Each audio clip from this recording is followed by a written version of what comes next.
Bildy here in my hymn again, nice and dry. Just a short one about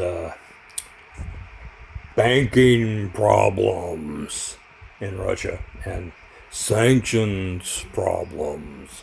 Yeah, those kind of things. I've had experiences with the sanctions, the sanctions. I live in Crimea, as many of you well know, and I used to send my wife remittances from my bank account directly to hers. And in the olden days, before the referendum, I would merely pick up the phone and say hello and go through the codes and stuff, and the money would be sent. It'd take about a half an hour, my bank to hers, easy peasy. And even before this stuff happened, the banks are starting to get weird with people. It's like I can't do it on the phone anymore. I have to go in person, and it's not free anymore. I have to pay like $12, and it went up to like $40, and I have to go in person in my bank to do it. And they said, Well, that's to stop money laundering and terrorism. "Yeah, right." But then I was informed if I had a premium account with a minimum balance of a half mil, I could pick up the phone and do it again like that. No checks, no writing, nothing. Yeah, those darn terrorists, they haven't got any money, and the money launderers, they couldn't get a premium account. They're just all dirtbags living in a van by the creek, right? This is just to fleece poor people. Rich people, well, they don't have to pay those fees because they have a $500,000 balance. It's not about terrorism. It's not about money laundering. It's all BS. But then when the sanctions happened, I couldn't do anything. I read the sanctions very carefully. I'm a pretty sharp guy. I can understand them. And on paper, it is not against the sanctions. It's actually has an exemption to the sanctions called General License Number 6, where private persons can send remittances to other private persons who aren't specifically on the sanctions list. So in theory, I could send my wife money.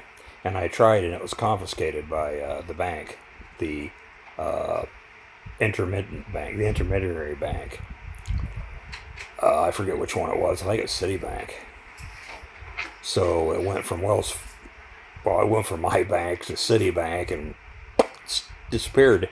They didn't tell me what happened. It just vanished. It didn't go into her account. It didn't come back to mine.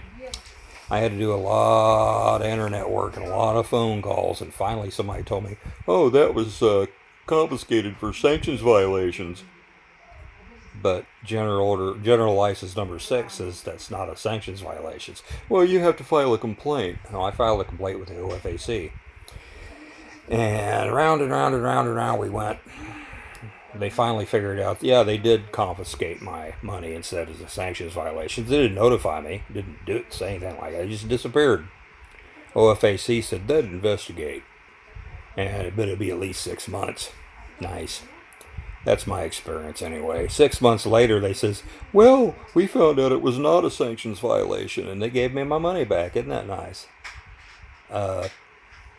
I talked to several people trying to find out who gets that money. Does it go to the State Department? Is this a government thing? And they couldn't tell me.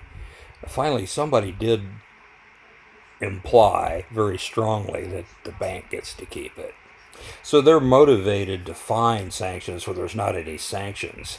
And because you have to go through this nightmare process and a lot of labor to get your money back, and they know that. And they hire sanctions officers to go through and look at everything and look for anything that might look like it says Crimea on it. Oh boy, cha-ching. Yeah, they're trigger happy on it. And they get to keep it, for at least 6 months while it's being investigated. And no worries, it doesn't cost them nothing when they screwed up.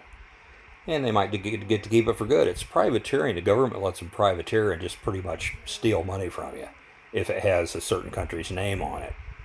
Yeah. Or a certain area's name on it. In this case, I think Crimea is the only region that's sanctioned. This isn't even a country.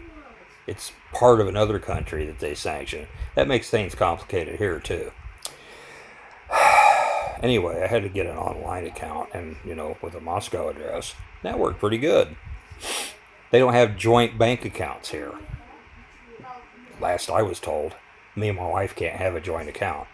And Russians carry the internal passport, and to bank or do anything that's got all that information on it, which shows up too on the SWIFT system, so they know where you live. So if you're in a sanctioned region, you know, you're SOL. Even though it's not a sanctions violation, according to General License Number 6, they'll take it. It's just harassment. They're teaching old Putin a lesson doing that, aren't they? Cha-ching! So anyway, then I found out, much to my chagrin, my wife, she screwed up the code on her new card. Actually, well, I got to be discreet here, but she pushed in the code wrong and it locked it up. And I had to go to a branch to straighten it out, because you can't straighten it out on the phone, right? Easy peasy, go to the branch. Well, you can only straighten anything out with these cards, these online cards, at the bank you got it from. They got branches everywhere, but you can't go to any branch. You have to go back to the branch you got it from. Keep that in mind if you get one of these cards. Better get it in a convenient place for you. And it's tied to your phone. If something happens to your phone chip, you're SOL. You can't confirm your bank account as yours. You're screwed until you go back to the bank that you got it at. It's the only thing you can do. You got to make special trips. Anyway, that happens sometimes too. Sometimes the chips will come apart when you switch them out, or there's some other problem, and then you can't use it anymore. Well, you can't get into your account. You have to go all the way to the place where you got the account, and then, spend half a day straightening that out so you can have access to your money. And you can't ever use that account again once they lock it. They don't unlock it. They'll give you another account, and then if you're there in person with all the documentation, well, then they take the money out of your old account and put it in a new one somehow. That's what's happened last time. Anyway, that's how it works here. Knowledge is power. If you don't know that, you could get in a tight spot like I have been. I found it out the hard way. Free information. Only on Uncle Bildy's. Anyway, that's enough for this one. We'll go into more details about these kind of stuff later. I'm tired. I'll see you tomorrow.